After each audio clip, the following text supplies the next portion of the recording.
dù ngân hà rộng lớn bao la, không bằng ơn mẹ tình cha vời vợi.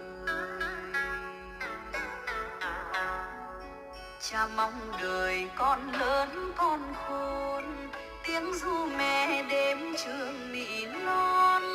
Cha mẹ nào không vì con, cúi đầu đã tạ thương đế cao xanh, tặng cha ban mẹ cho con thành người. Suốt cuộc đời cho đến kiếp sau, xin ghi tạc trong lòng từng câu ơn cha.